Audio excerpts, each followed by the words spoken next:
ಅರ್ಹತೆಯನ್ನು ಪಡೆದ ನಂತರ ಬ್ರಹ್ಮವಿಚಾರ ಮಾಡಬೇಕು ಎಂದು ಹೇಳಿದಾಗ ಅರ್ಹತೆ ಎಂದರೆ ಏನು ಎಂಬ ಪ್ರಶ್ನೆ ಬರುತ್ತದೆ. ಅರ್ಹತೆಯ ವಿವರಣೆಯನ್ನು ಭಾಷ್ಯದಲ್ಲಿ ಭಕ್ತಿಮಾನ್ ಪರಮೇ ವಿಷ್ಣು ಇತ್ಯಾದಿಯಾಗಿ ಹೇಳಿದ್ದಾರೆ. ಅರ್ಹತೆಯನ್ನು ಹೀಗೆಯೇ ಹೇಳಬೇಕು ಹೊರತು ಪರರು ನಿರೂಪಿಸುವಂತಹ ಅರ್ಹತೆಯು ಅಸಮಂಜಸವಾಗಿದೆ ಎಂಬುದನ್ನು ಸಮರ್ಥಿಸಲು ಪರರು ಹೇಳಿದ್ದನ್ನು ಅನುವಾದ ಮಾಡಿ ನಿರಾಕರಿಸುತ್ತಿದ್ದಾರೆ ನಾಪಿ ಇತ್ಯಾದಿ ವಾಕ್ಯಗಳಿಂದ. ನಾಪಿ ಪರೇಷಾಂ ಭಾಷ್ಯೋಕ್ತಾತ್ ನಿತ್ಯಾನಿತ್ಯವಸ್ತು ವಿವೇಕಃ ಇಹಾಮುತ್ರಾರ್ಥಭೋಗ ವಿರಾಗಃ ಶಮದಮಾದಿ ಸಂಪತ್ತಿ ಮುಮುಕ್ಷುತ್ವಂಚ ಇತಿ ಸಾಧನಚತುಷ್ಟಯ ಸಂಪತ್ ಅಧಿಕಾರಾತ್ ಅಂಥೇಳಿ ಭಾಷ್ಯೋಕ್ತಾತ್ ಎಂಬುದನ್ನು ಅಧಿಕಾರಾತ್ ಎಂಬಲ್ಲಿ ಅನ್ವಯ ಮಾಡಿಕೊಳ್ಳಬೇಕು. ಆನಂತರ್ಯಂ ಎಂಬುದನ್ನು ಅನುವೃತ್ತಿ ಮಾಡಿಕೊಳ್ಳಬೇಕು. ಆವಾಗ ಹೀಗೆ ಅರ್ಥವಾಗುತ್ತದೆ. ಪರಭಾಷ್ಯದಲ್ಲಿ ಹೇಳಿದ 4 ವಿಧವಾದ ಅಧಿಕಾರವನ್ನು ಪಡೆದ ನಂತರ ವಿಚಾರದಲ್ಲಿ ತೊಡಗಬೇಕು. ಪರರು ಹೇಳಿದ 4 ವಿಧವಾದ ಅಧಿಕಾರಗಳಲ್ಲಿ ಮೊದಲನೆಯದಾದ ನಿತ್ಯಾನಿತ್ಯ ವಸ್ತು ವಿವೇಕವನ್ನು ದೂಷಿಸಲು ಭಾಮತಿಯಲ್ಲಿ ಹೇಳಿದಂತೆ 3 ಬಗೆಯಲ್ಲಿ ವಿಕಲ್ಪಿಸುತ್ತಿದ್ದಾರೆ.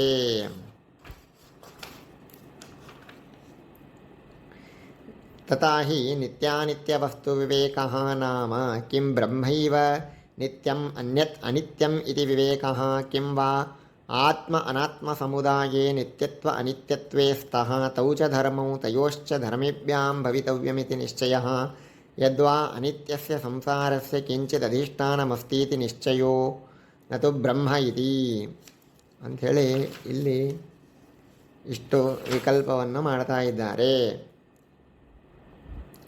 ಈ 3 ವಿಕಲ್ಪಗಳಲ್ಲಿ ಬ್ರಹ್ಮ ಮಾತ್ರ ನಿತ್ಯ, ಉಳಿದೆಲ್ಲವೂ ಅನಿತ್ಯ ಎಂಬ ಮೊದಲನೆಯದು ಸರಿಯಲ್ಲ. ಏಕೆಂದರೆ ವಿಚಾರದಿಂದ ಸಂಪಾದಿಸಬೇಕಾದದ್ದು ಬ್ರಹ್ಮ ಮಾತ್ರ ನಿತ್ಯ ಎಂಬ ಜ್ಞಾನವೇ ಆಗಿದೆ. ಈ ಜ್ಞಾನವು ವಿಚಾರಕ್ಕಿಂತ ಮೊದಲೇ ಇರುವುದಾದರೆ ವಿಚಾರಶಾಸ್ತ್ರವು ವ್ಯರ್ಥವಾಗಬೇಕಾಗುತ್ತದೆ. ನಾದ್ಯ ಜ್ಞಾತವ್ಯಸ್ಯ ಪ್ರಾಗೇವ ಜ್ಞಾತತೆಯ ವಿಚಾರವೈಫಲ್ಯಾತ್. ವಿಚಾರದಿಂದ ಲಭಿಸುವಂತಹದ್ದು ಬ್ರಹ್ಮ ಮಾತ್ರ ನಿತ್ಯ ಎಂಬ ಪ್ರಯೋಜನ ಅಲ್ಲ ಹೊರತಾಗಿ ಇದು ನಿರ್ಗುಣ, ಇದು ಸಗುಣ ಎಂಬ ವಿವೇಕ ಅಥವಾ ಅಖಂಡ ಬ್ರಹ್ಮನನ್ನು ಬೋಧಿಸುವುದರಲ್ಲಿಯೇ ಶಾಸ್ತ್ರಗಳಿಗೆ ತಾತ್ಪರ್ಯವೆಂಬ ಅರಿವು ಅಥವಾ ಜೀವಬ್ರಹ್ಮ ಭೇದಭ್ರಮದ ನಿವೃತ್ತಿ ಇವುಗಳಲ್ಲಿ ಯಾವುದೇ ಒಂದೂ ಸಹ ವಿಚಾರಕ್ಕಿಂತ ಮೊದಲು ಸಿದ್ಧವಾಗಿಲ್ಲ. ಆದ್ದರಿಂದ ಬ್ರಹ್ಮ ಮಾತ್ರ ನಿತ್ಯ, ಉಳಿದಿದ್ದೆಲ್ಲವೂ ಅನಿತ್ಯ ಎಂಬ ಜ್ಞಾನವು ವಿಚಾರಕ್ಕಿಂತ ಮೊದಲೇ ಇದ್ದರೂ ಈ ಜ್ಞಾನಗಳು ಮೊದಲು ಇಲ್ಲದ ಕಾರಣ ವಿಚಾರಶಾಸ್ತ್ರವು ವ್ಯರ್ಥವಾಗಲಾರದೆಂಬ ಶಂಕೆ ಬಂದರೆ ಸಮಾಧಾನವನ್ನು ನಚ ಸಗುಣ ಇತ್ಯಾದಿ ವಾಕ್ಯಗಳಿಂದ ಹೇಳುತ್ತಿದ್ದಾರೆ. ನಚ ಸಗುಣ ನಿರ್ಗುಣ ವಿವೇಕ ಅಖಂಡ ಸಮನ್ವಯಾದ್ಯರ್ಥಂ ಶಾಸ್ತ್ರಂ ಇತಿ ಯುಕ್ತಂ. ಭಾಮತ್ಯಾಂ ನಿತ್ಯಾನಿತ್ಯಶಬ್ದಯೋಃ ಪರತ್ವೇನ ಉಕ್ತತಯಾ ಬ್ರಹ್ಮೈವ ಸತ್ಯಂ ಅನ್ಯತ್ ಅನೃತಂ ಇತಿ ವಿವೇಕಸ್ಯ ಪ್ರಾಗೇವ ಸಿದ್ಧೌ ತದರ್ಥಸ್ಯ ಸಗುಣ ನಿರ್ಗುಣ ವಿವೇಕಾದೇಃ ಅಪಿ ಅನಪೇಕ್ಷಿತತ್ವಾತ್ ಅಂಥೇಳಿ ಹೇಳ್ತಾ ಇದ್ದಾರೆ. ಸಗುಣ ನಿರ್ಗುಣಗಳ ವಿವೇಕವು ಬ್ರಹ್ಮ ಮಾತ್ರ ಸತ್ಯ ಎಂಬ ಜ್ಞಾನಕ್ಕೋಸ್ಕರ ಇರುವಂತಹದ್ದು. ಈ ಬ್ರಹ್ಮ ಮಾತ್ರ ಸತ್ಯ, ಇಲ್ಲಿ ಸತ್ಯ ಶಬ್ದಕ್ಕೆ ನಿತ್ಯ ಎಂದರ್ಥ. ಈ ಬ್ರಹ್ಮ ಮಾತ್ರ ಸತ್ಯ ಎಂಬ ಜ್ಞಾನವು ವಿಚಾರಕ್ಕಿಂತ ಮೊದಲೇ ಇರುವುದಾದರೆ ಬ್ರಹ್ಮ ಮಾತ್ರ ಸತ್ಯ ಎಂಬ ಜ್ಞಾನಕ್ಕೋಸ್ಕರ ಇರುವ ಸಗುಣ ನಿರ್ಗುಣಗಳ ವಿವೇಕವನ್ನು ಏಕೆ ಸಂಪಾದಿಸಬೇಕು? ಆ ವಿವೇಕಕ್ಕೋಸ್ಕರ ವಿಚಾರಶಾಸ್ತ್ರದಲ್ಲಿಯಾದರೂ ಏಕೆ ತೊಡಗಬೇಕು? ಈ ವಿಷಯವನ್ನು ಉಪಪಾದಿಸುವುದಕ್ಕಾಗಿಯೇ ನಹಿ ಇತ್ಯಾದಿ ವಾಕ್ಯವು ಹೊರಟಿದೆ. ಈ ವಾಕ್ಯದ ಅಭಿಪ್ರಾಯ ಹೀಗಿದೆ: ನಿರ್ಗುಣ ಬ್ರಹ್ಮನನ್ನು ಬೋಧಿಸುವುದರಲ್ಲಿಯೇ ಶಾಸ್ತ್ರಗಳಿಗೆ ತಾತ್ಪರ್ಯ ಎಂಬುದನ್ನು ಎದಕ್ಕಾಗಿ ತಿಳಿಯಬೇಕು ಎಂದರೆ ಬ್ರಹ್ಮ ಮಾತ್ರ ಸತ್ಯ ಎಂಬ ಪ್ರಮೇಯದ ನಿಶ್ಚಯಕ್ಕಾಗಿ ತಿಳಿಯಬೇಕು. ಏಕೆಂದರೆ ವಿಚಾರಶಾಸ್ತ್ರವು ತಾತ್ಪರ್ಯ ಜ್ಞಾನಕ್ಕಾಗಿ ಇರುವುದು. ಶಾಸ್ತ್ರ ತಾತ್ಪರ್ಯ ಜ್ಞಾನವು ಸ್ವಯಂ ಅಪೇಕ್ಷಿತವಲ್ಲ, ಪ್ರಮೇಯದ ನಿಶ್ಚಯ ಜ್ಞಾನಕ್ಕಾಗಿ ಅದು ಬೇಕಾಗುತ್ತದೆ. ಬ್ರಹ್ಮ ಮಾತ್ರ ಸತ್ಯ, ಬೇರೆಲ್ಲವೂ ಸುಳ್ಳು ಎಂಬ ಪ್ರಮೇಯವು ಅವಶ್ಯ ತಿಳಿಯಬೇಕಾಗಿದೆ. ಇದೇ ನಿತ್ಯಾನಿತ್ಯ ವಿವೇಕ. ಈ ನಿತ್ಯಾನಿತ್ಯ ವಿವೇಕವು ವಿಚಾರಕ್ಕಿಂತ ಮೊದಲೇ ಇರುವುದರಿಂದ ವಿವೇಕಿಯು ತಾತ್ಪರ್ಯ ಜ್ಞಾನವನ್ನು ಏಕೆ ಬಯಸಬೇಕು? ಅಂತಹ ಅವರಿಗೆ ವಿಚಾರಶಾಸ್ತ್ರವಾದರೂ ಏಕೆ ಬೇಕು? ನಹಿ ಶ್ರುತಿತಾತ್ಪರ್ಯಧೀಃ ಸ್ವರೂಪೇಣ ಅಪೇಕ್ಷಿತ ಕಿಂತು ಜ್ಞೇಯ ನಿಶ್ಚಾಯಕತೆಯ ನ ಚ ಉಕ್ತಾತ್ ಅನ್ಯತ್ ಮುಮುಕ್ಷುಜ್ಞೇಯಮಸ್ತಿ. ಪೂರ್ವಪಕ್ಷ ಮಾಡಬೇಕಾದರೆ ಹಿಂದೆ ಭೇದಭ್ರಮ ನಿವೃತ್ತಿಯು ವಿಚಾರದ ಪ್ರಯೋಜನವೆಂದು ಹೇಳಲಾಗಿತ್ತು. ಅದರ ಅಭಿಪ್ರಾಯ ಹೀಗಿದೆ: ಜೀವಬ್ರಹ್ಮ ಭೇದವು ಸುಳ್ಳು, ಅಭೇದವು ಮಾತ್ರ ಸತ್ಯ ಎಂಬುದೇ ಪ್ರಮೇಯ. ಇದು ನಿತ್ಯಾನಿತ್ಯ ವಿವೇಕವುಳ್ಳ ಪುರುಷನಿಗೆ ವಿಚಾರಕ್ಕಿಂತ ಮೊದಲು ತಿಳಿದಿಲ್ಲ. ಹಾಗಾಗಿ ವಿಚಾರವು ಸಾರ್ಥಕವೆಂಬ ಆಕ್ಷೇಪ ಬಂದರೆ ಜೀವಬ್ರಹ್ಮ ಭೇದಸ್ಯಾಪಿ ಇತ್ಯಾದಿ ವಾಕ್ಯದಿಂದ ಉತ್ತರಿಸುತ್ತಿದ್ದಾರೆ. ಜೀವಬ್ರಹ್ಮಭೇದಸ್ಯಾಪಿ ಬ್ರಹ್ಮಾತಿರಿಕ್ತತಯಾ ತನ್ಮಿಥ್ಯಾತ್ವಸ್ಯ ತದಭೇದಸ್ಯಾಪಿ ಬ್ರಹ್ಮಮಾತ್ರತಯಾ ತತ್ಸತ್ವಸ್ಯಾಪಿ ತೇನೈವ ನಿಶ್ಚಿತತ್ವಾಚ್ಚ. ಜೀವಬ್ರಹ್ಮಭೇದವೂ ಕೂಡ ಬ್ರಹ್ಮಾತಿರಿಕ್ತವಾದದ್ದರಿಂದಾಗಿ ಅದರ ಮಿಥ್ಯಾತ್ವ ಮತ್ತು ಜೀವಬ್ರಹ್ಮರ ಅಭೇದ ಅಂತನ್ನೋದು ಬ್ರಹ್ಮರೂಪವಾದದ್ದರಿಂದಾಗಿ ಅದರ ಸತ್ವವೂ ಕೂಡ ಅದರಿಂದಲೇ ನಿಶ್ಚಿತವಾಗಿದೆ ಅಂತ ರೀತಿಯಾಗಿ ಹೇಳ್ತಾ ಇದ್ದಾರೆ. ಹೀಗೆ 3 ವಿಕಲ್ಪಗಳಲ್ಲಿ ಮೊದಲನೆಯ ವಿಕಲ್ಪವನ್ನು ನಿರಾಕರಿಸಿ ನದ್ವಿತೀಯ ಇತ್ಯಾದಿ ವಾಕ್ಯದಿಂದ ಎರಡನೆಯ ವಿಕಲ್ಪವನ್ನು ಖಂಡನೆ ಮಾಡುತ್ತಿದ್ದಾರೆ. ಎರಡನೇ ವಿಕಲ್ಪ ಏನು ಅಂತಂದರೆ, ಆತ್ಮ ಮತ್ತು ಅನಾತ್ಮ ಸಮುದಾಯದಲ್ಲಿ ನಿತ್ಯತ್ವ ಮತ್ತು ಅನಿತ್ಯತ್ವ ಎಂಬೆರಡು ಧರ್ಮಗಳಿವೆ. ಇವುಗಳಿಗೆ ಆಶ್ರಯವಾದದ್ದನ್ನು ತಿಳಿದುಕೊಳ್ಳುವಿಕೆಯೇ ನಿತ್ಯಾನಿತ್ಯ ವಿವೇಕವೆಂಬುದು ಎರಡನೇ ಪಕ್ಷವಾಗಿದೆ. ಅದನ್ನು ಇಲ್ಲಿ ನಿರಾಕರಣೆ ಮಾಡ್ತಾ ಇದ್ದಾರೆ. ಅಂದರೆ ಇಲ್ಲಿ ಬ್ರಹ್ಮೈಕ್ಯವೇ ನಿತ್ಯ, ಬೇರೆದೆಲ್ಲ ಅನಿತ್ಯ ಅಂತ ರೀತಿಯಾಗಿ ಸಾಮಾನ್ಯತಃ ನಿಶ್ಚಯ ಅಂತನ್ನೋದಾಗಲು ಅನ್ಯಪರಿತ್ಯಾಗೇನ ಬ್ರಹ್ಮಜ್ಞಾನಾಯ ವಿಚಾರದಲ್ಲಿ ಪ್ರವೃತ್ತಿಯು ಯುಕ್ತವಾಗುತ್ತದೆ. ಒಂದು ವೇಳೆ ನಿತ್ಯತ್ವ ಅನಿತ್ಯತ್ವ ರೂಪ ಧರ್ಮದ್ವಯಗಳಿವೆ, ಅವುಗಳಿಗೆ ಆಶ್ರಯವಾದದ್ದು ಎರಡು ಇವೆ ಅಂತ ಈ ರೀತಿಯಾಗಿ ನಿಶ್ಚಯ ಮಾತ್ರ ಆದರೆ ಆವಾಗ ಆತ್ಮವಿಚಾರದಲ್ಲಿ ಪ್ರವೃತ್ತಿ ಅಂತನ್ನೋದು ಹೇಗಾಗುತ್ತದೆ? ಕಿಂತು ನಿತ್ಯತ್ವಾಧಿಷ್ಠಾನ ಯಾವುದು, ಅನಿತ್ಯತ್ವಾಧಿಷ್ಠಾನ ಯಾವುದು ಅಂತ ಈ ರೀತಿಯಾಗಿ ಸಂದೇಹವನ್ನು ಪಡ್ತಾ ಎಲ್ಲಿಯೂ ಕೂಡ ಪ್ರವೃತ್ತಿನೇ ಆಗೋದಿಲ್ಲ ಅಂತ ಈ ರೀತಿಯಾಗಿ ಈ ವಾಕ್ಯದಿಂದ ಹೇಳುತ್ತಾ ಇದ್ದಾರೆ. ನದ್ವಿತೀಯ ತನ್ಮಾತ್ರೇಣ ಅನಾತ್ಮಪ್ರಹಾರೇಣ ಆತ್ಮವಿಚಾರೇ ಪ್ರವೃತ್ತಿಯೋಗಾತ್ ಅಂತ ಈ ರೀತಿಯಾಗಿ. ಅಷ್ಟೇ ಅಲ್ಲದೇನೆ ಭಾಮತಿ ಮತದಲ್ಲಿ ನಿತ್ಯಾನಿತ್ಯ ವಸ್ತು ವಿವೇಕ ಅಂತನ್ನೋದು ವಿರಾಗಕ್ಕೆ ಕಾರಣವಾಗಿದೆ ಅಂತ ಈ ರೀತಿಯಾಗಿ ಅಂಗೀಕಾರ ಮಾಡಿದ್ದಾರೆ. ಆದರೆ ಉಕ್ತ ವಿವೇಕ ಅಂತನ್ನೋದು ವೈರಾಗ್ಯಕ್ಕೆ ಹೇತುವಲ್ಲ ಅಂತ ಈ ರೀತಿಯಾಗಿ ಹೇಳ್ತಾ ಇದ್ದಾರೆ. ಐಹಿಕಾಮುಷ್ಮಿಕ ಭೋಗೇ ವಿರಾಗಾಯೋಗಾಚ್ಚ ಅಂತ ಈ ರೀತಿಯಾಗಿ ತಿಳಿಸಿದರು. ಐಹಿಕ ಆಮುಷ್ಮಿಕ ಭೋಗದಲ್ಲಿ ವಿರಾಗಕ್ಕೆ ಇದು ಕಾರಣವಾಗೋದಿಲ್ಲ ಅಂತ ಈ ರೀತಿಯಾಗಿ ದ್ವಿತೀಯ ಪಕ್ಷವನ್ನು ಖಂಡನೆ ಮಾಡಿದ್ದಾರೆ. ಅನಿತ್ಯವಾದ ಸಂಸಾರಕ್ಕೆ ಒಂದು ಅಧಿಷ್ಠಾನವಿದೆ ಅಂತನ್ನುವ ನಿಶ್ಚಯವೇ ಇದು ನಿತ್ಯಾನಿತ್ಯ ವಸ್ತು ವಿವೇಕ, ಹೊರತು ಬ್ರಹ್ಮ ಅಂತನ್ನುವ ನಿಶ್ಚಯ ಅಲ್ಲ ಅಂತ ಈ ರೀತಿಯಾಗಿ ನಾನು ಹೇಳ್ತೀನಿ ಅಂತಂದರೆ ಆ ಮೂರನೇ ವಿಕಲ್ಪವನ್ನು ನಿರಾಕರಣೆ ಮಾಡ್ತಾ ಇದ್ದಾರೆ. ಇದು ಸಹ ತಪ್ಪು. ಯಾಕೆ ಅಂತಂದರೆ ನಾಂತ್ಯ ಬ್ರಹ್ಮಶಬ್ದಾರ್ಥತ್ವಾದೇ ಪ್ರಕಾರಸ್ಯ ಅಜ್ಞಾನೇಪಿ ವಸ್ತುತಃ ಬ್ರಹ್ಮಣಃ ಅನಾತ್ಮಾಧಿಷ್ಠಾನಸ್ಯ ಶಾಸ್ತ್ರವೇದ್ಯಸ್ಯ ಜ್ಞಾತತ್ವೇನ ಶಾಸ್ತ್ರವೈಯರ್ಥ್ಯಾತ್ ಎಂಬುದಾಗಿ. ಮಿಥ್ಯಾಭೂತವಾದ ಸಂಸಾರಕ್ಕೆ ಅಧಿಷ್ಠಾನವಾದದ್ದು ಇದೆಯೆಂದು ತಿಳಿದ ಮೇಲೆ ತಿಳಿಯಬೇಕಾದ ಹೊಸ ವಿಚಾರವಾದರೂ ಏನೂ ಇರುವುದಿಲ್ಲ. ವಿಚಾರಶಾಸ್ತ್ರವೂ ಸಹ ಅಸತ್ಯವಾದ ಸಂಸಾರಕ್ಕೆ ಅಧಿಷ್ಠಾನ ಹೊಂದಿದೆ ಎಂದು ಅಧಿಷ್ಠಾನ ಸ್ವರೂಪವನ್ನೇ ತಿಳಿಸುತ್ತದೆ ಹೊರತು ಬೇರೆ ಯಾವುದನ್ನೂ ತಿಳಿಸಲಾರದು. ಒಂದು ವೇಳೆ ವಿಚಾರಶಾಸ್ತ್ರವು ಬ್ರಹ್ಮತ್ವ ಪ್ರಕಾರಕ ಜ್ಞಾನಜನಕವಾದಲ್ಲಿ ಅಖಂಡಾರ್ಥತ್ವಕ್ಕೆ ಹಾನಿ ಬರುತ್ತದೆ. ಇಂತಹ ಅಧಿಷ್ಠಾನ ಜ್ಞಾನವು ವಿಚಾರಕ್ಕಿಂತ ಮೊದಲೇ ಇರುವುದರಿಂದ ಈ ವಿಚಾರಶಾಸ್ತ್ರವು ವ್ಯರ್ಥವಾಗಬೇಕಾಗುತ್ತದೆ. ಶಾಸ್ತ್ರವೈಯರ್ಥ್ಯಾತ್ ಎಂಬುವ ಶಬ್ದಕ್ಕೆ ಈ ರೀತಿಯಾಗಿ ಅರ್ಥವನ್ನು ತಿಳಿಯಬೇಕು. ಮೋಕ್ಷ ಸಾಧನ ಚತುಷ್ಟಯಗಳಲ್ಲಿ ನಿತ್ಯಾನಿತ್ಯ ವಸ್ತು ವಿವೇಕವೆಂದರೆ ಏನು ಎಂಬ ಪ್ರಶ್ನೆಗೆ ಭಾಮತಿ ಕಾರಣ ವಿಶ್ಲೇಷಣೆಯು ಅಸಮಂಜಸವೆಂದು ಇಷ್ಟೊತ್ತಿನವರೆಗೆ ಸಮರ್ಥಿಸಿದ್ದಾಯಿತು. ಪ್ರಕೃತ ವಿವರಣಕಾರನು ನಿತ್ಯಾನಿತ್ಯ ವಸ್ತು ವಿವೇಕವೆಂದರೆ ಏನು ಹೇಳುತ್ತಾನೆಂಬುದನ್ನು ನಚ ಇತ್ಯಾದಿ ವಾಕ್ಯಗಳಿಂದ ಖಂಡಿಸುತ್ತಿದ್ದಾರೆ. ನಚ ವಿವರಣರೀತ್ಯ ನಿತ್ಯಾನಿತ್ಯ ಶಬ್ದವು ಧ್ವಂಸ ಪ್ರತಿಯೋಗಿ ಅಪ್ರತಿಯೋಗಿ ಪರೌ ತತಶ್ಚ ಬ್ರಹ್ಮಜ್ಞಾನಫಲಂ ಸ್ಥಾಯಿ ಕರ್ಮಾದಿಫಲಂ ತು ಅಸ್ಥಾಯೀತಿ ವಿವೇಕೋ ನಿತ್ಯಾನಿತ್ಯವಸ್ತು ವಿವೇಕಃ ಇತಿ ಯುಕ್ತಂ. ನಿತ್ಯಾನಿತ್ಯ ವಿವೇಕ ಶಬ್ದಕ್ಕೆ ವಿವರಣೆ ಹೀಗಿದೆ. ನಿತ್ಯ ಎಂದರೆ ಧ್ವಂಸ ಪ್ರತಿಯೋಗಿ ಎಂದರ್ಥ. ಅಂದರೆ ಯಾವ ವಸ್ತುವಿಗೆ ನಾಶವೇ ಇಲ್ಲವೋ ಆ ವಸ್ತು ಧ್ವಂಸಕ್ಕೆ ಅಪ್ರತಿಯೋಗಿ ಆಗುತ್ತದೆ. ಆದ್ದರಿಂದ ನಿತ್ಯವೆಂದರೆ ನಾಶವಿಲ್ಲದ್ದು ಎಂದರ್ಥ. ಇನ್ನು ಅನಿತ್ಯ ಎಂದರೆ ಧ್ವಂಸ ಪ್ರತಿಯೋಗಿ ಎಂದರ್ಥ. ಅಂದರೆ ಯಾವ ವಸ್ತುವಿಗೆ ಧ್ವಂಸವಿದೆಯೋ ಅದು ಧ್ವಂಸಕ್ಕೆ ಪ್ರತಿಯೋಗಿ ಆಗುತ್ತದೆ. ಆದ್ದರಿಂದಲೇ ಅನಿತ್ಯವೆಂದರೆ ನಾಶವುಳ್ಳದ್ದು ಎಂದರ್ಥ. ಪ್ರಕೃತ ಬ್ರಹ್ಮಜ್ಞಾನದಿಂದ ದೊರೆಯುವ ಫಲವು ನಾಶವಿಲ್ಲದ್ದು, ಕರ್ಮ ಮೊದಲಾದವುಗಳಿಂದ ದೊರೆಯುವ ಫಲವು ನಾಶವುಳ್ಳದ್ದು ಎಂಬ ವಿವೇಕವೇ ನಿತ್ಯಾನಿತ್ಯ ವಸ್ತು ವಿವೇಕವೆಂಬ ವಿವರಣದ ಅಭಿಪ್ರಾಯ. ಅಂದರೆ ಅಸ್ಥಾಯಿಯಾದಂತಹ ಫಲವನ್ನು ತಿಳಿದುಕೊಂಡು, ಕರ್ಮಾದಿ ಫಲವನ್ನು ತಿಳಿದುಕೊಂಡು ಸ್ಥಾಯಿಯಾದಂತಹ ಬ್ರಹ್ಮಜ್ಞಾನಕ್ಕಾಗಿ ವಿಚಾರದಲ್ಲಿ ಪ್ರವೃತ್ತಿಯು ಯುಕ್ತವಾಗಿದೆ ಅಂತ ಈ ರೀತಿಯಾಗಿ ಅವರು ಹೇಳುತ್ತಾರೆ. ಭಾಮತಿ ಮತದಲ್ಲಿ ಬಂದಿರುವಂತಹ ದೋಷವು ವಿವರಣಾ ಗ್ರಂಥಕಾರರಿಗೆ ಬರೋದಿಲ್ಲ. ಯಾಕೆ? ಬ್ರಹ್ಮಾತಿರಿಕ್ತವಾದದ್ದೆಲ್ಲವೂ ಅನಿತ್ಯ, ಬ್ರಹ್ಮ ಮಾತ್ರ ನಿತ್ಯ ಎಂಬ ನಿಶ್ಚಯ ಜ್ಞಾನವಿರುವುದರಿಂದ ಇತರ ಎಲ್ಲ ಅನಾತ್ಮ ವಿಚಾರಗಳಲ್ಲಿ ಪ್ರವೃತ್ತಿ ಮಾಡದೆ ಬ್ರಹ್ಮ ವಿಚಾರದಲ್ಲಿಯೇ ಪ್ರವೃತ್ತಿ ಮಾಡುತ್ತಾನೆ. ಸರಿ.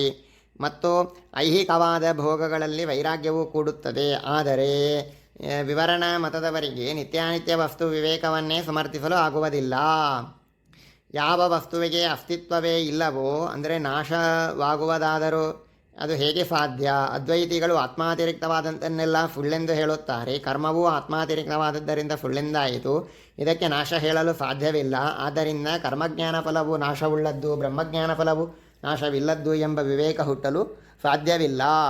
ಸ್ವರೂಪೇಣ ಅತ್ಯಂತ ತನ್ಮತೆ ಪ್ರಪಂಚ ಮಾತ್ರೇ ಧ್ವಂಸ ಪ್ರತಿಯೋಗಿತ್ವಾಭಾವೇನ ಕರ್ಮಫಲೆ ಕಿಮು ವಕ್ತವ್ಯಂ ಇತಿ ಭಾವೇನ ಪ್ರಪಂಚ ಮಾತ್ರೇ ತದುಪಪಾದಯತಿ ಎಂಬುದಾಗಿ ಹೇಳಿದರು. ಚಂದ್ರಿಕಾ ವಾಕ್ಯ ಅಂತನ್ನೋದು ಹೀಗಿದೆ: ಪ್ರತಿಪನ್ನೋಪಾದೋ ಅತ್ಯಂತ ಅಭಾವ ಪ್ರತಿಯೋಗಿತ್ವ ರೂಪ ಬಾಧ್ಯತ್ವವತೋ ಅನಾತ್ಮನಃ ಧ್ವಂಸ ಪ್ರತಿಯೋಗಿತ್ವ ಯೋಗಾತ್ ಅಂಥೇಳಿ.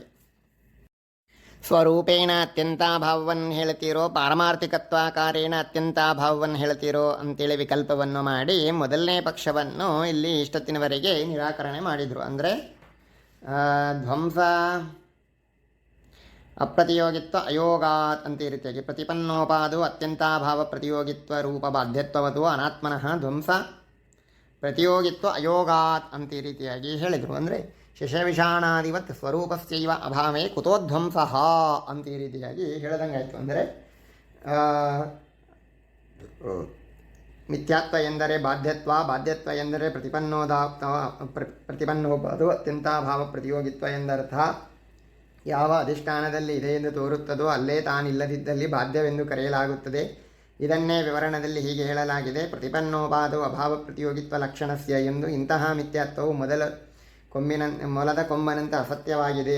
ಯಾವುದು ಅತ್ಯಂತಾಭಾವ ಪ್ರತಿಯೋಗಿಯೋ ಅದು ಧ್ವಂಸ ಪ್ರತಿಯೋಗಿ ಆಗಲಾರದು, ಯಾವುದು ಧ್ವಂಸ ಪ್ರತಿಯೋಗಿಯೋ ಅದು ಅತ್ಯಂತಾಭಾವ ಪ್ರತಿಯೋಗಿ ಆಗಲಾರದು. ಕರ್ಮವು ಅತ್ಯಂತಾಭಾವ ಪ್ರತಿಯೋಗಿ ಆದದ್ದರಿಂದ ಧ್ವಂಸ ಪ್ರತಿಯೋಗಿ ಆಗಲಾರದು. ಆದ್ದರಿಂದ ಕರ್ಮಾದಿ ಫಲವನ್ನು ನಿತ್ಯವೆಂದೇ ಅಂಗೀಕರಿಸಬೇಕು. ಆದ್ದರಿಂದ ಬ್ರಹ್ಮಜ್ಞಾನ ಫಲವು ನಿತ್ಯ, ಕರ್ಮಾದಿಜ್ಞಾನ ಫಲವು ಅನಿತ್ಯವೆಂಬ ವಿವೇಕವನ್ನು ನಿತ್ಯಾನಿತ್ಯ ವಸ್ತು ಬೇಕೆಂದು ಹೇಳಲಾಗದು ಅಂಥೇಳಿ ಅಲ್ಲಿ ತನಕ ಇದನ್ನು ತೆಗೆದುಕೊಂಡು ಹೋಗಬೇಕು.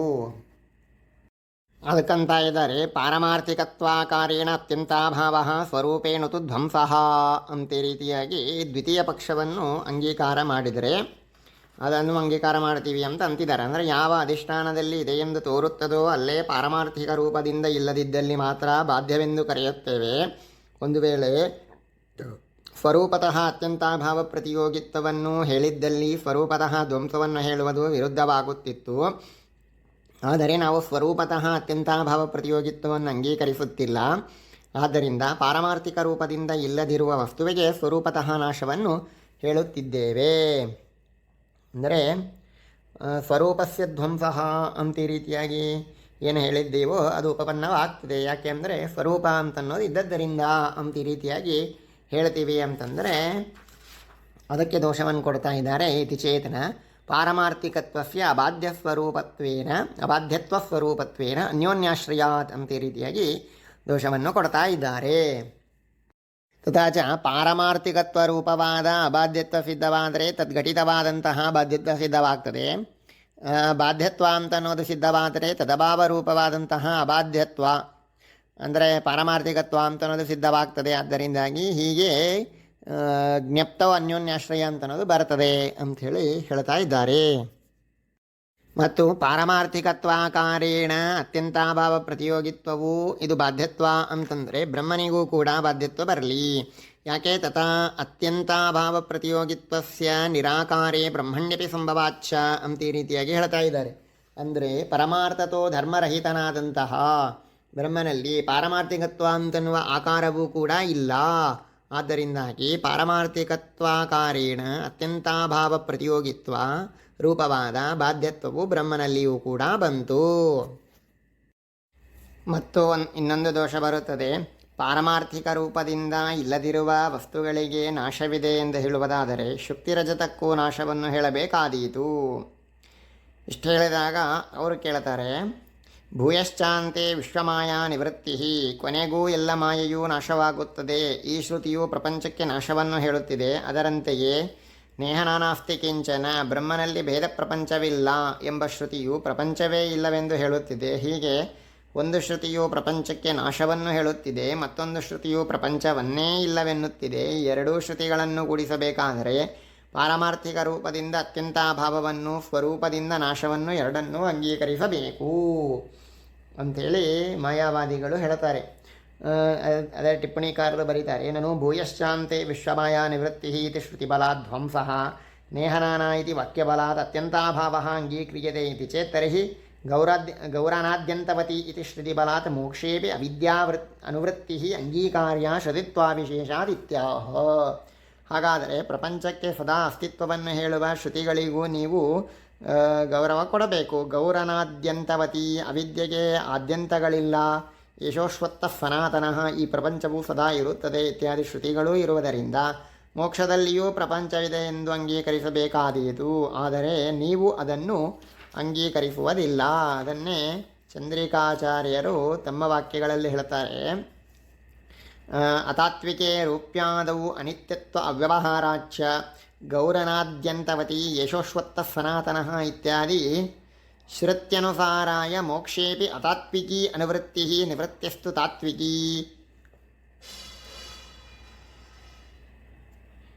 ಮುಕ್ತೇಃ ಬಂಧಾದ್ ವೈಷಮ್ಯಂ ತು ತಾತ್ವಿಕ ನಿವೃತ್ತಿ ಮತ್ತಾ ಮಾತ್ರೇಣ ಇತ್ಯಾಪಾತಾಚ್ಚ ಅಂತ ಇತ್ಯಪಿ ಆಪಾತಾಚ್ಚ ಅಂತ ಈ ರೀತಿಯಾಗಿ ಹೇಳ್ತಾ ಇದ್ದಾರೆ. ಗೌರನಾದ್ಯಂತವತಿ ಸಾ ಜನಿತ್ರೀ ಭೂತಭಾವಿನಿ ಸಿತಾ ಚ ರಕ್ತಾ ಚ ಸರ್ವಕಾಮದುಘಾ ವಿಭೋಃ ಇತಿ ಶ್ರುತಿ. ಗೌಃ ಅವಿದ್ಯಾ ಅನಾದ್ಯಂತವತಿ ಆದ್ಯಂತರಹಿತಾ. ಯಶೋಶ್ವತ್ತಃ ಸನಾತನಃ ಅಶ್ವತ್ಥಃ ಸಂಸಾರಃ ಮೋಕ್ಷೇ ಅಶ್ವತ್ಥಃ ಸಂಸಾರಃ. ಮೋಕ್ಷದಲ್ಲಿಯೂ ಪ್ರಪಂಚಕ್ಕೆ ಅಸ್ತಿತ್ವವನ್ನು ಅಂಗೀಕರಿಸಿದ್ದಲ್ಲಿ ಭೂಯಶ್ಚಾಂತೆ ವಿಶ್ವಮಾಯಾ ನಿವೃತ್ತಿ ಎಂಬ ಮೋಕ್ಷದಲ್ಲಿ ಪ್ರಪಂಚ ನಿವೃತ್ತಿಯನ್ನು ಹೇಳುವ ಶ್ರುತಿಗೆ ಹೇಗೆ ಅರ್ಥೈಸಬೇಕು ಅಂತೇಳಿ ಆಕ್ಷೇಪಿಸಿದರೆ ಅದಕ್ಕೆ ಸಮಾಧಾನ ಹೇಳ್ತಾರೆ. ಆ ಶ್ರುತಿಗೆ ಹೇಗೆ ಅರ್ಥೈಸಬೇಕೆಂದು ನೀವು ಹೆದರಬೇಕಾಗಿಲ್ಲ. ಅಪಾರಮಾರ್ಥಿಕವಾದ ಸಂಸಾರವೂ ಇದೆ ಎಂದು ಯಶೋಶ್ವತ್ತ ಸನಾತನಃ ಎಂಬ ಶ್ರುತಿಯು ಹೇಳುತ್ತಿದೆ. ಭೂಯಶ್ಚಾಂತೆ ಎಂಬ ಶ್ರುತಿಯು ಪಾರಮಾರ್ಥಿಕವಾದ ಸಂಸಾರ ನಿವೃತ್ತಿಯನ್ನು ಮೋಕ್ಷದಲ್ಲೇ ಹೇಳುತ್ತಿದೆ ಅಂತ ಈ ರೀತಿಯಾಗಿ ಅರ್ಥವನ್ನು ಮಾಡಲಿಕ್ಕೆ ಬಂದೇ ಬರುತ್ತದೆ. ಇದರ ಮೇಲೆ ಶಂಕಾ ಮಾಡ್ತಾರೆ. ಮೋಕ್ಷದಲ್ಲಿಯೂ ಅಪಾರಮಾರ್ಥಿಕವಾದ ಸಂಸಾರವನ್ನು ಅಂಗೀಕರಿಸಿದ್ದಲ್ಲಿ ಮೋಕ್ಷಕ್ಕೂ ಸಂಸಾರಕ್ಕೂ ವ್ಯತ್ಯಾಸವೇ ಇಲ್ಲದೆ ಹೋಗಬೇಕಾದೀತು ಅಂತ ಈ ರೀತಿಯಾಗಿ ಅದಕ್ಕಂತಾರೆ. ಸಮಾಧಾನ ಹೀಗೆ ತಿಳಿಯಬೇಕು. ವ್ಯತ್ಯಾಸವನ್ನು ಹೇಳಲು ಬರುತ್ತದೆ. ಹೇಗೆಂದರೆ ಅಪಾರಮಾರ್ಥಿಕವಾದ ಸಂಸಾರವು ಮೋಕ್ಷದಲ್ಲಿ ಮತ್ತು ಸಂಸಾರದಲ್ಲಿ ಸಮಾನ. ಆದರೆ ಪಾರಮಾರ್ಥಿಕವಾದ ನಿವೃತ್ತಿಯು ಮೋಕ್ಷದಲ್ಲಿ ಮಾತ್ರ ಇರುತ್ತದೆ, ಸಂಸಾರ ಕಾಲದಲ್ಲಿ ಇರುವುದಿಲ್ಲ. ಹೀಗೆ ವ್ಯತ್ಯಾಸ ಹೇಳಲು ಬರುತ್ತದೆ. ಶ್ರುತಿ ವಿರೋಧದ ಹೆದರಿಕೆಯೂ ಇಲ್ಲ. ಆದ್ದರಿಂದ ಗೌರನಾದ್ಯಂತವತಿ ಇತ್ಯಾದಿ ಶ್ರುತಿಗಳ ಅನುಕೂಲಕ್ಕೋಸ್ಕರ ಮೋಕ್ಷ ಕಾಲದಲ್ಲಿಯೂ ಅತಾತ್ವಿಕವಾದ ಸಂಸಾರವಿದೆ, ಸಂಸಾರ ನಿವೃತ್ತಿಯು ತಾತ್ವಿಕವೆಂದು ನೀವು ಅಂಗೀಕರಿಸಬೇಕಾದೀತು. ಹೀಗೆ ಪಾರಮಾರ್ಥಿಕತ್ವ ರೂಪದಿಂದ ಅತ್ಯಂತಾಭಾವವನ್ನು, ಸ್ವರೂಪದಿಂದ ಧ್ವಂಸವನ್ನು ಹೇಳಿದರೆ ಪ್ರಧಾನವಾಗಿ ಈ 4 ದೋಷಗಳು ಬರುತ್ತವೆ ಎಂಬುದಾಗಿ ಹೇಳಿ, ಈಗ ವಿವರಣ ಮತ ಮತ್ತು ಭಾಮತಿ ಮತ ದ್ವಯ ಸಾಧಾರಣ್ಯೇನ ದೋಷಣ ಮಾಡುವುದಕ್ಕಾಗಿ ವಿಕಲ್ಪವನ್ನು ಮಾಡಿ ದೋಷ ಕೊಡುತ್ತಾರೆ. ನಿತ್ಯಾನಿತ್ಯ ವಸ್ತು ವಿವೇಕವೆಂದರೆ ಭೇದಜ್ಞಾನವೆಂದು ಹೇಳ್ತೀರೋ, ಭೇದ ಸಾಧಕವಾದಂತಹ ವೈಲಕ್ಷಣ್ಯ ಜ್ಞಾನವೆಂದು ಹೇಳ್ತೀರೋ ಅಂತೇಳಿ ವಿಕಲ್ಪ ಮಾಡಿ ಏನಾದರೂ ಹೇಳ್ರಿ. ಬ್ರಹ್ಮಜ್ಞಾನ ಫಲವು ಒಂದು ವೇಳೆ ಬ್ರಹ್ಮಜ್ಞಾನ ಫಲವು ನಿತ್ಯ, ಉಳಿದಿದ್ದೆಲ್ಲವೂ ಅನಿತ್ಯ ಎನ್ನುವ ಜ್ಞಾನವು ಭ್ರಮ ಎಂದು ಹೇಳುವುದಾದರೆ ಆವಾಗ ಬ್ರಹ್ಮಜ್ಞಾನ ಫಲವು ನಿತ್ಯವಲ್ಲವೆಂದಾಯಿತು. ಹಾಗಾಗಿ ಬ್ರಹ್ಮ ವಿಚಾರದಲ್ಲಿ ಯಾರೂ ಪ್ರವೃತ್ತಿ ಮಾಡದೇ ಹೋಗಬೇಕಾದೀತು. ಒಂದು ವೇಳೆ ಬ್ರಹ್ಮಜ್ಞಾನ ಫಲವು ನಿತ್ಯ, ಉಳಿದಿದ್ದೆಲ್ಲವೂ ಅನಿತ್ಯ ಎಂಬ ಜ್ಞಾನವು ಪ್ರಮಾಣವೆಂದು ಹೇಳುವುದಾದರೆ ಆ ಜ್ಞಾನಕ್ಕೆ ವಿಷಯವಾದದ್ದು ಸತ್ಯವೆಂದಂತಾಯಿತು. ಆದ್ದರಿಂದ ಭೇದವನ್ನು ತಾತ್ವಿಕವೆಂದು ಒಪ್ಪಿಕೊಂಡಂತಾಯಿತು ಮತ್ತು ಉಪಲಕ್ಷಣತೆಯ ಭೇದವ್ಯಾಪ್ತವಾದಂತಹ ವೈಲಕ್ಷಣ್ಯವನ್ನು ಸತ್ಯವೆಂದು ಅಂಗೀಕರಿಸಿದಂತೆ ಆಯಿತು. ಹೀಗೆ ವ್ಯಾಸರಾಜರು ಹೇಳ್ತಾ ಇದ್ದಾರೆ. ಕಿಂಚ ವಿವೇಕೋ ಭೇದಸ್ಯ ತದ್ವ್ಯಾಪ್ತಸ್ಯ ವಾ ಜ್ಞಾನಂ ತಸ್ಯ ಚ ಭ್ರಮತ್ವೇ ಬ್ರಹ್ಮವಿಚಾರೋ ನ ನಿತ್ಯಫಲಕ ಸ್ಯಾತ್ ಪ್ರಮಾತ್ವೇತು ಭೇದ ಸತ್ಯಸ್ಯ ತಸ್ಮಾತ್ ಪರಮದೇ ನ ನಿತ್ಯಾನಿತ್ಯ ವಸ್ತು ವಿವೇಕೋ ಯುಕ್ತಃ. ಆದ್ದರಿಂದ ಅದ್ವೈತ ಮತದಲ್ಲಿ ಜಿಜ್ಞಾಸುವಿನಲ್ಲಿರಬೇಕಾದ 4 ವಿಧ ಅಧಿಕಾರಗಳಲ್ಲಿ ಅರ್ಹತೆಗಳಲ್ಲಿ ಒಂದಾದ ನಿತ್ಯಾನಿತ್ಯ ವಸ್ತು ವಿವೇಕವನ್ನು ಸಮರ್ಥಿಸಲು ಬರುವುದಿಲ್ಲ. ಭಾಮತೀಕಾರ ಹಾಗೂ ವಿವರಣಕಾರರ ಇಬ್ಬರ ಪ್ರಯತ್ನವೂ ವ್ಯರ್ಥವಾಗಿದೆ.